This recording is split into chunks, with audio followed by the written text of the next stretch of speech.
आपने बोला था बनने की व्यवस्था नहीं हो पा रही थी, माँ बाबा ने ऐसा हमको हाथ पकड़ के निकालते हैं। पिछले 5 महीने से मैं ट्रेन में फ्री चल रहा हूँ और मैं इतना खुद टीसी बुला के मुझको एसी में बिठालते हैं और सबसे फाइन लेते हैं, मुझसे कुछ नहीं लिया ले। और इसी दरबार में अभी जब 5 तारीख को प्रोग्राम था, समागम था, उस दिन मैं केवल ये सोच के आया था कि आज अगर मेरी व्यवस्था नहीं हुई बाबा जी, तो बाबा जी ने हमको दिल्ली जा रहे थे और दिल्ली से खींच के इधर कानपुर बुला लिया। इधर आए तो जो दिल्ली हम जा रहे थे, तो दिल्ली से एक 17 लोगों की फैमिली आई यहीं दरबार में, वो केवल दर्शन करने आई थी और मेरे गद्दे के बगल में लेटे थे।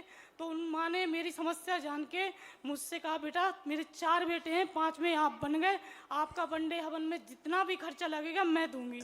तो उनने उस दिन मैंने 3 लाख रुपए मांगा। मैंने कहा 2 लाख तो प्रोसेस क्या हो गया, 51,000 भंडारे को देना है, 30-40 हज़ार के लेपन करना है। ये अनुभूति मेरे मन में थी। उनने अगले 3-4 दिन बाद गए 1 लाख रुपए मुझे डाल दिया पहले।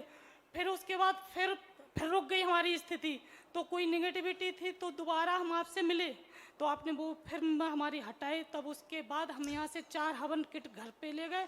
उसके 1 घंटे बाद उन्हीं भैया का फ़ोन आया कि कल आ जाओ, पेमेंट ले जाओ। और पेमेंट 2 लाख लेके आया। मैंने जिस दिन इधर पेमेंट जमा किया, 4 दिन पहले, 2.5 साल से मेरी बीवी बात नहीं करती थी अपने मायके है।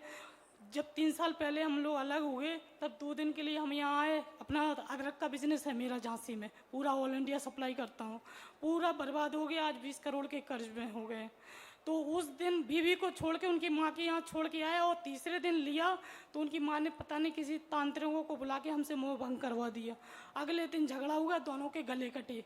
अब ये हमको पता नहीं है हमने उसको मारा क्या, उसने हमको मारा या हमने खुद किया। तो ये अब उसकी माँ 4 दिन पहले जैसी बात हुई, मैंने इधर जमा किया पैसा, उसका फ़ोन आया और उसने बात की। बस बाबा माँ से हम जो मांग रहे हैं वो दे रहे हैं, वो बिगिर करे के पहले। और जैसे बंडे और आज की अनुभूति और देख लीजिए। मेरी बुकिंग परसों संडे की थी, संडे को वो नहीं आ रही थी, तो वो कह रही, मेरी माँ कह रही है तुम उधर जाओगे तो वो हम जान से मार देंगे उसको। फिर संकल्प किया मैंने, तो फिर उसके बाद वो कह रहे हम नहीं आ रहे, आप ही कर लो। हमने इधर कर लिया। परसों की जगह हमारा कल हो गया अपने आप, क्योंकि आज मंगलवार को होना था। फिर आज दोबारा मेरी लिस्ट में मेरा नाम आ गया कि आज अपना बंडे करो। हमने हमारा हो गया। ये कृपा अपने आप बाबा जी कर रहे हैं। खुश रहो बेटा। बस आपकी आस्था, विश्वास और श्रद्धा केवल लोगों को बताने से हमको पुण्य मिल रहे हैं। बिल्कुल बेटा। और आज 500 लोग जुड़ गए मुझसे, मुझे फोन से डेली बात। दरबार के जितने दीक्षित हैं हमको अपना बेटा मान लिया, हमको भाई मान लिया। खुश रहो बेटा। क्या नाम लिखते हो? सुरेश नाम है, झांसी से। सुरेश जी बेटा। और अभी मैंने उनको अपनी दुकान के पेपर रख दिए। हमने कहा जैसे जब भी व्यवस्था होगी आपके 3 लाख विद इंटरेस्ट देंगे हम। तो हमने दुकान के पेपर रख दिए। ये आपका एक जो असाध्य रोगों के लिए एक निःशुल्क हवन होता है जी। ये जरूर अटेंड करना। अच्छा गुरुजी बस ये कृपा है। जब कभी तुम डेट ले लेना, जी जी, उस डेट में आकर के ये निःशुल्क हवन है। हमें वाइफ को बुलवाना है बस। हाँ, गुरुजी तो इसको कर लेना पहले ध्यान से, ठीक है?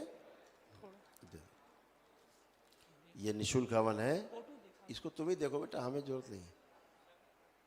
ये डेट ले लेना निःशुल्क हवन की, 1 दिवसीय महाहवन है। और एक और अनुभव रहा, मेरी 9 साल की डायबिटीज थी। जब फर्स्ट टाइम यहाँ मिले थे उस दिन से मेरी डायबिटीज खत्म हो गई। सब कुछ मीठा खा रहा हूँ, कोल्ड ड्रिंक पी रहा हूँ और 150 से ऊपर नहीं जा रही। पहले 400 से 500 तक रहती थी। बिल्कुल तो बेटा। 5 महीने से सब मेडिसिन खत्म हो गई मेरी। वाह, खूब खुश, प्रसन्न। आपका कोटि कोटि धन। स्वस्थ। गुरुजी इसको देखो जरा, फोटो देखो।